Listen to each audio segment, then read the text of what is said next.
Taliban government के करीब करीब 2 साल पूरा होने वाला है। अफगानिस्तान में क्या कुछ बदला तालिबान सरकार के आने से, इस गवर्नमेंट की पॉलिसी का असर वहां के आम जनता पर कैसा रहा, आज की इस वीडियो में हम जानेंगे।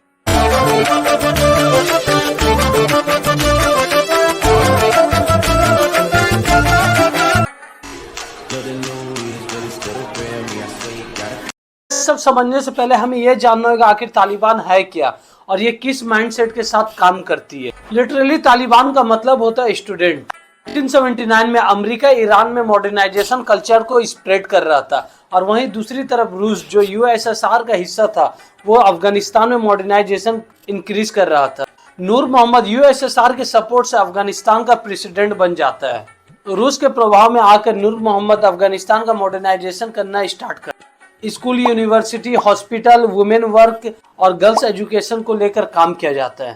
नूर मोहम्मद का कहना था लड़कियां बुर्का ना पहनकर अपनी मर्जी का ड्रेस पहन सकती है। अफगानिस्तान में ज्यादातर पॉपुलेशन मुस्लिम्स की थी। नूर मोहम्मद के आइडियोलॉजी के खिलाफ वहां के मुजाहिदीन अगेंस्ट में आकर एक्शन लेना शुरू करता है। तो उस वक्त अमेरिका और रूस में कोल्ड वार चल रहा था, जिसकी वजह से अमेरिका और रूस का वर्चस्व खत्म करना चाहता था। अमेरिका अफगानिस्तान को डिसस्टेब्लिश करने के लिए वहां के लोगों को रिलीजन सेफ करने कहने लगा। अमेरिका का कहना था तुम्हारा रिलीजन खतरे में है और अपने धर्म को बचाने के लिए लड़ो।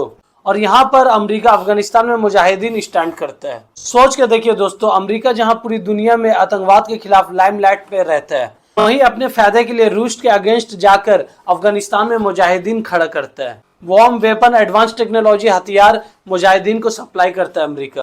नूर मोहम्मद के फॉरेन मिनिस्टर हफीजुद्दीन अमीन को अमेरिका सीआई के थ्रू अपनी तरफ कर लेता है और मॉडर्नाइजेशन कल्चर को तेजी से बढ़ावा देने को कहता है, जिससे मुजाहिदीन पूरी तरह से भड़क उठता है और वहां की सरकार के खिलाफ विद्रोह करना शुरू कर देता है। एक तरफ अमेरिका अफगानिस्तान के मिनिस्टर्स को अपनी तरफ कर मॉडर्नाइजेशन कल्चर को बढ़ावा देता है और दूसरी तरफ मुजाहिदीन को पैसा और वेपन देकर इसका विद्रोह करवाता है। अमेरिका अपने फायदा के लिए दुनिया की सबसे बड़ी आतंकी संगठन बनाता है। रूस जो उस वक्त सोवियत संघ का हिस्सा था, जो 15 देश मिलकर बनी थी।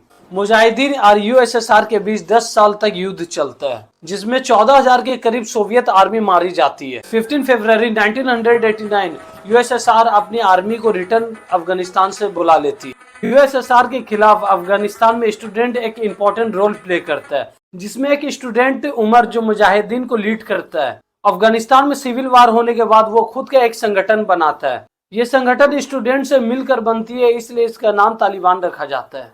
28 अप्रैल 1992 से 27 सितंबर 1996 4 साल चलने वाली इस लड़ाई के बाद तालिबान काबुल और अफगानिस्तान के मोस्ट पार्ट पर पूरी तरह से कंट्रोल पा लेता है। अफगानिस्तान के प्रेसिडेंट को मारकर ये संदेश देता है अब तालिबान का राज है। अफगानिस्तान को बदलकर इस्लामिक स्टेट ऑफ अफगानिस्तान बनाया जाता है तालिबान के द्वारा।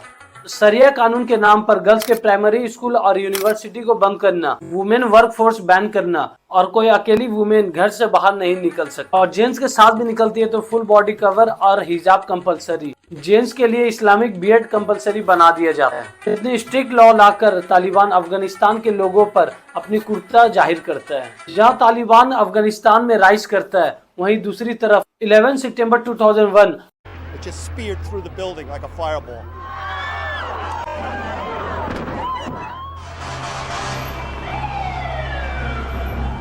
19 टेररिस्ट प्लेन हाईजैक कर अमेरिका के ट्रेड टावर पर क्रैश करता है, जिसमें 3000 के करीब इंसान की डेथ हो जाती है और 4000 के करीब सीरियस इंजरी।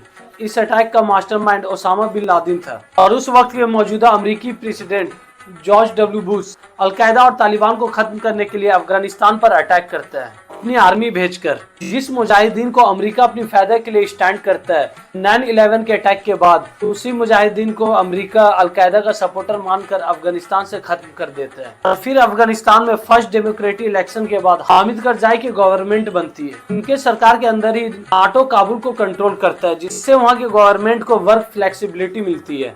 इसी गोल्डन पीरियड में दुनिया भर से इन्वेस्टमेंट अफगानिस्तान में आना स्टार्ट होता है। अगर इंडिया की बात करें तो $3 बिलियन करीब 23,000 करोड़ प्रोजेक्ट के रूप में अफगानिस्तान में इन्वेस्ट किया है, जिसमें सलमा डैम हरी रिवर पे लोकेटेड है। इस प्रोजेक्ट को अफगानिस्तान और इंडिया का फ्रेंडशिप डैम भी कहा जाता है।